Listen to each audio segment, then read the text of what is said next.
Yeah. Oh, we gon' put your business on display. Yeah, yeah, yeah, yeah. Oh, we gon' put your business on display. I got winners on the way. You know you can't knock the hustle. And if you gotta get in place, then we gon' put your business on display. Grab a seat with Neesha for a minute. And if you got the goods, we can talk about your business. She know what it's like to make a move independently. And I don't fake, it's like that. We've been trusting God like that. Yeah, yeah, yeah, yeah. Oh, we gon' put your business on display. Hey everybody, we're back. We're back again. Double whammy today for We Work Wednesday. Super, always excited. And Wes always says to me, you always say the word excited. I do get excited, and I am excited to each and every opportunity for me to be able to introduce someone to you that I think you should know. And today I am honored to have a very special guest. This was a hard one to get in touch with. None other than my cousin, Sallie Richardson-Whitfield. And I'm super excited that she's here with me today. So I'm not going to prolong this because I want to get this in where we can fit it in with her busy schedule. Hey, Sal. Hi. I'm so happy that I'm finally here. And I'm sorry it's taken me so long. That's okay. Your life is a whirlwind of events. And so I am just grateful that you are here. I watched you the last few years take on a different role with the mommy, with the business, with the everything that you have going on and being out of town and all these other things. So I thought it'd be a great opportunity to talk today about balancing family and business. And before we get into that, I want you to tell us a little bit about yourself. Okay. Well, I was, I'm from Chicago, from Hyde Park. Started as an actress. I'll kind of make that quick. As an actress for about 30 years. And I don't know if I'll never act again, but right now I've made sort of this transition into directing in my life. And if you don't know, I did movies like, Posse, Low Down, Dirty Shame. I was on a series called Eureka, Family Law, and, other movies. And She's saying it like just like, and then no, these are all like pretty big movies, okay? And Anna Fisher, and you want me to go down the lane? I won't go down the lane. I can go down the lane. I think I've gotten old and I forgot all, like, some of this. People tell me that I was in something. I go, oh, I was in that.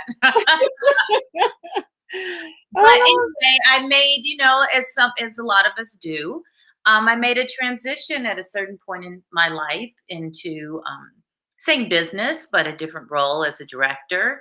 And when I look back, I go, really maybe these 30 years of acting was really my training ground to become a director. And I've really I think I found my power and I found my voice in this new career I have and new path, and I am thoroughly enjoying it.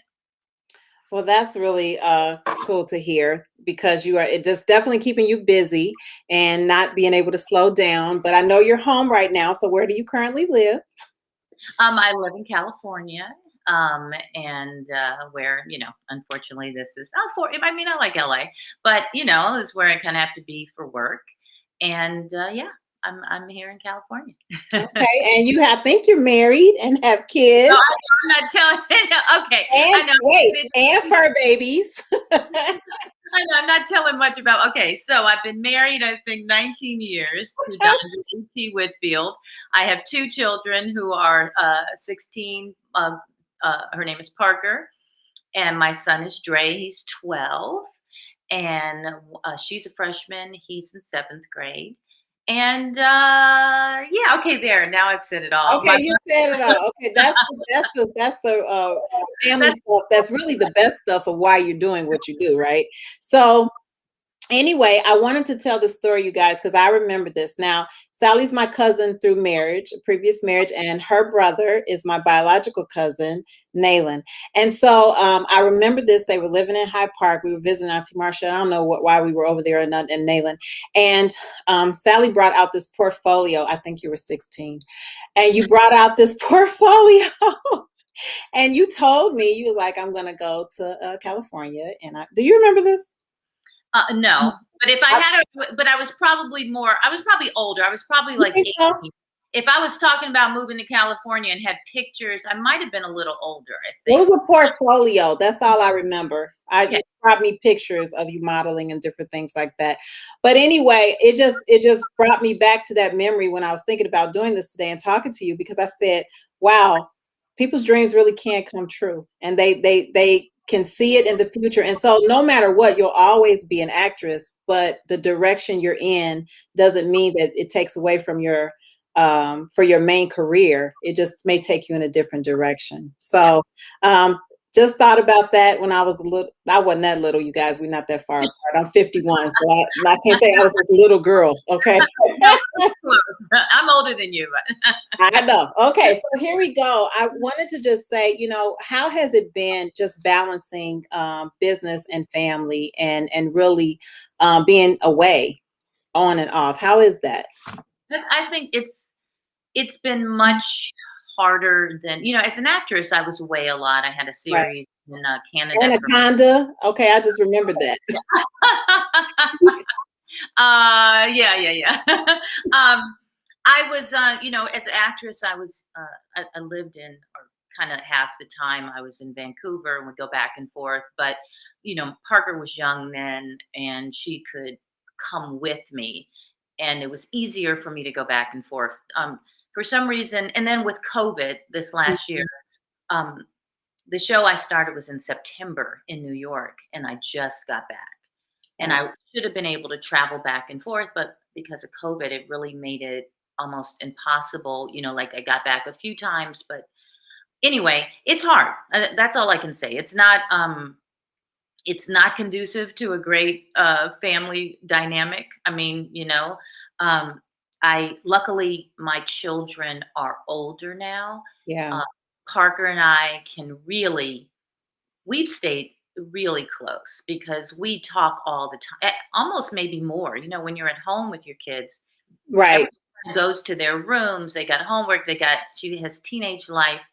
But we find time to FaceTime all the time and really have conversations like this that I think I may not have when I'm home as much. So Mhm. in some ways with me and her, it's been great. My son, it's kind of hard. He's at that age, hey mom, hi, oh, I love you, I miss you too. Yeah, I'm playing a video game. Not so easy to connect. And then, being married, I think that's hard too. It's like, I'm also not a big phone person. Uh, so it becomes kind of, yeah, I just don't, it's not my, It's not your thing. It's I'm okay. just, hey, good, yeah, good, bye. So it becomes checking in a lot. Like, we'll talk 2-3 times a day. It's not like we're not going to talk during the day, but it's a good morning. It's a middle of the afternoon. What are you doing? What's going on? Kind of catch up with the kids and what, like how your day is going, and a good night. Which is nice, but I mean, we're communicating, but it's different. It's different. We definitely Mhm. come home. It's some readjustment to just having mom back, and I'm you know, sure that's an adjustment. I'm sure. Well, well, and all I see is mess and things I got to organize, and anyway, I'll let you go. Sorry. so, yeah, because you can't come home and just be the warden. That's for sure. And I do understand that, because sometimes you come home, you're like, this is not right. This is not right. It's like, hey, we've been doing this, I Yeah. understand that. And that's even if you're living at home, it doesn't matter. Well, anyway, I wanted to ask you, go a little bit into the industry. What made you passionate about really starting to direct? Honestly, I was doing Ava DuVernay's first film, I Will Follow. And during that process, um, Ava, Ava saw something in me that I didn't see. Sometimes we need other people to see. Precious, yeah. You Yeah. may have hidden talents." And she goes, "I think you're missing something. I think you would be a great director." And literally just her saying that made me go, "Huh." And then kind of think back to that I do pay attention a lot, and I am going, "Well, why aren't they doing this and this and this and this?" So I was on Eureka, my series, and I shadowed a few directors after she said that, and was like, "Okay," and then asked them if I could direct an episode of my show, and they kind of know my personality. They know if I'm asking, I'm gonna put in the work to do it properly. And after directing that, they said yes, which is a big step for them. It's a big step for a network too. It's a lot of money that they invest in these shows. I think our show may have been, 4 or 5 million, an episode. And they said yes, and I did it. The first time I did it, I like went, "Oh, I get this," and Yeah. really liked it. And the next season, I did another one.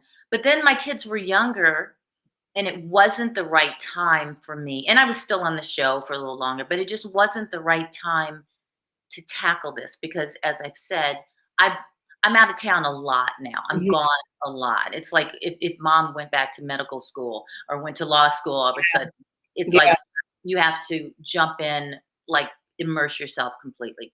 Right. So once I got older and it seemed like I got another show where I knew I could start directing that show again, it seemed like the right time to start making the transition then. Wow. Well, I was thinking about this, and we during the pandemic we spent a lot of time at home and Netflix and not going to the theaters like we normally do. Do you think there's going to be like a major transition from movie theaters to just really purchasing movies at home? I I mean, I don't know. I think that this model of it being in theaters for a certain amount of time and then going to streaming, I think may last.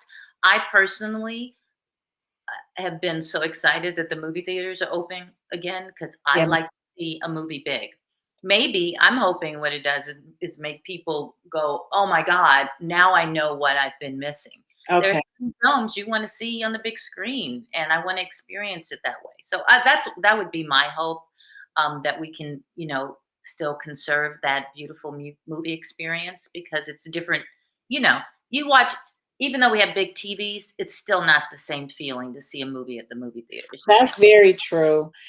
But also, the big thing now are these series. And I know you've directed several series. I don't care for the series because I have to binge. I have to see the end. I'm that person that has to watch the end. I need to know what's going to happen.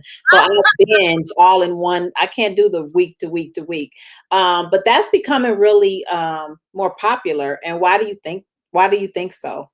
Because people like you who just want instant gratification.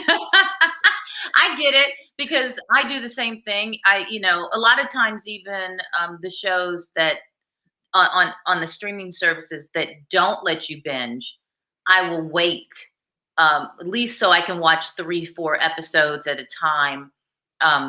Just because I kind of like that too. It's kind of fun to just sit there and just kind of push through it. But I think it is. We're in a time where people want instant gratification, and I personally normally do not have time to watch TV like a whole series. Mhm. But yeah, I get it. I get it. When you're really in it, you want to see it. Yeah. I'm going to think of this other question that I have about so many people that I'm surrounded by, millennials who are definitely moving into producing and directing.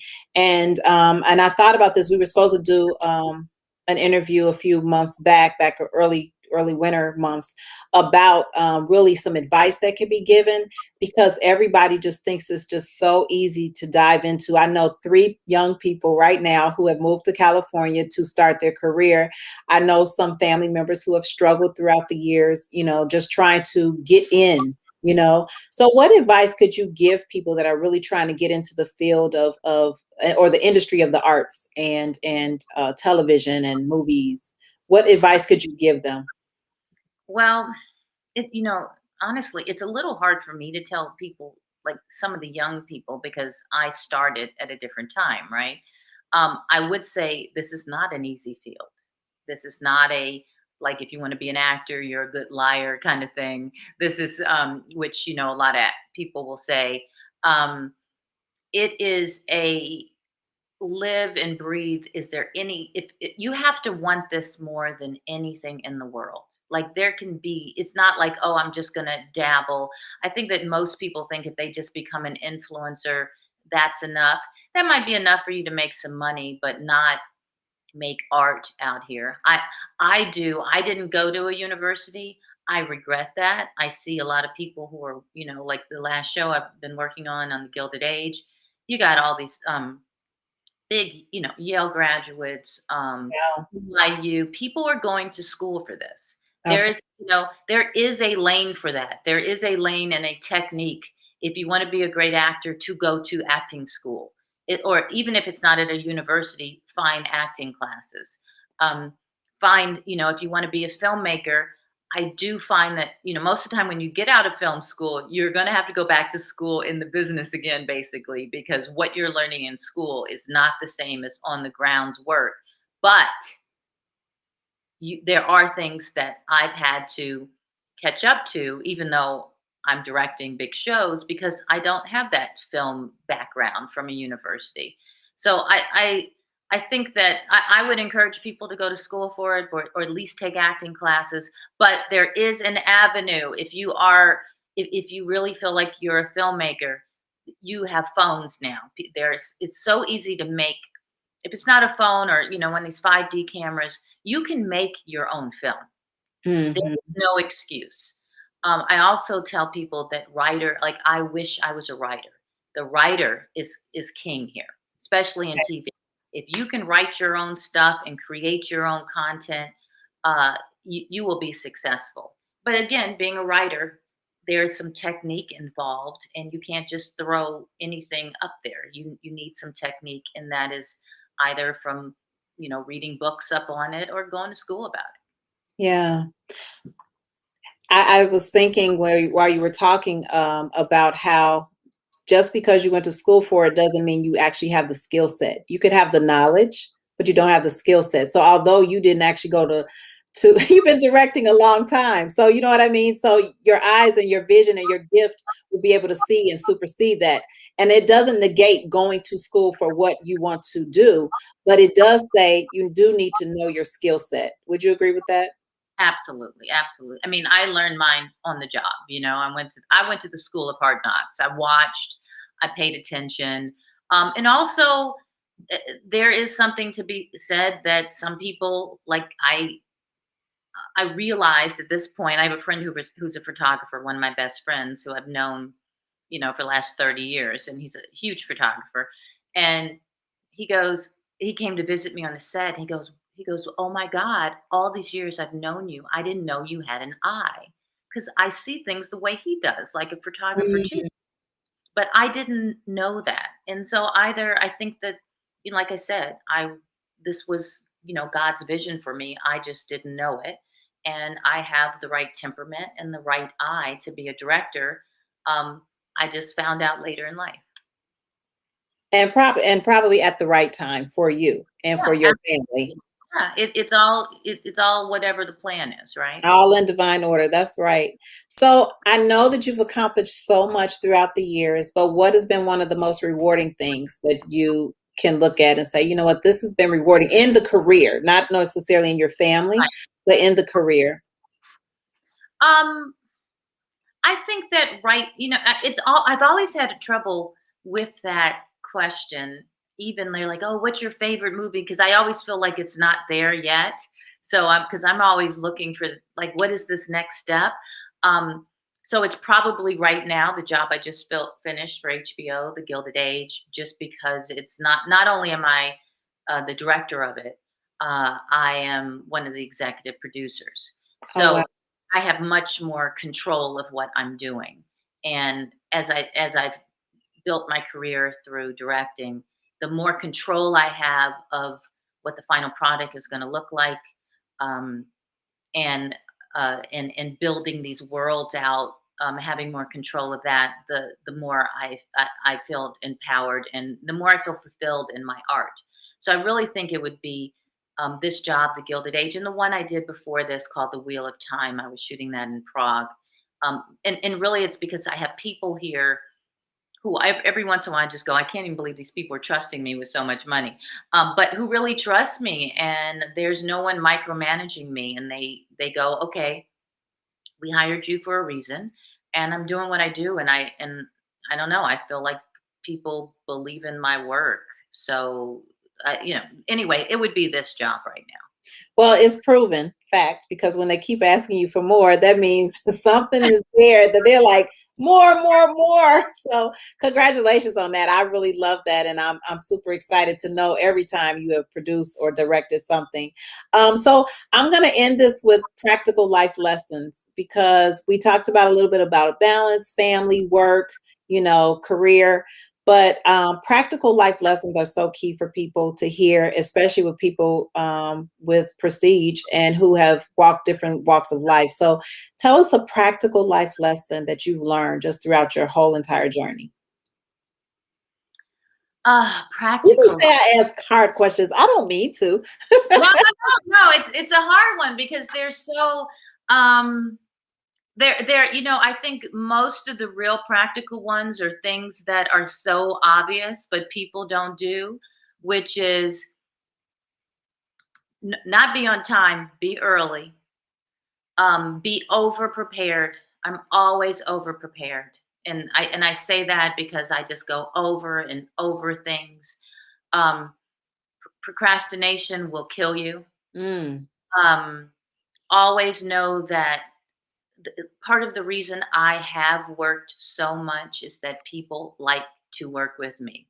I can be firm because I have to be at times, but most I'd say most of the time, I'm a pretty nice person to work with.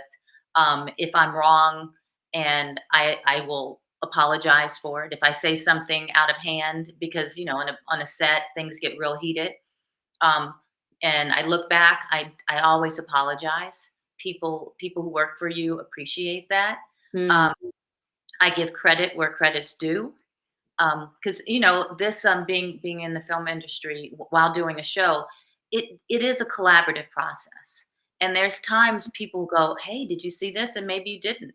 Now, I don't want you doing that too much, but but there are people around you, and I have no problem. They'll be like, oh, that's a great shot. I go, it sure is. That was like my DP. I'm like, I'll have to give that one to Manuel. He designed that or something, and I think that when your team feels empowered, they want to work harder for you, those kind of things. But I really think it's about, at the end of the day, is being prepared. That is a valuable point that I stand by all the times. That's one of my mottos. I know they say if you're early, you're on time, and if you're on time, you're late. Yep. So that is a valuable lesson. Well, I am so super grateful that you took the time with me today to just share a little bit of yourself and your busy schedule. I'm so grateful. And I love you too, and I appreciate you. You guys follow Sallie Richardson-Whitfield on Instagram and Facebook. Are you on Twitter too? I am, yeah. Okay, and Twitter. Follow her projects, follow her movies, follow her series, follow all her work. She is amazing. Okay, love you so much, Sal. Thank you so much, you guys. See you next week. Thank you, guys. Thank you so much. Bye.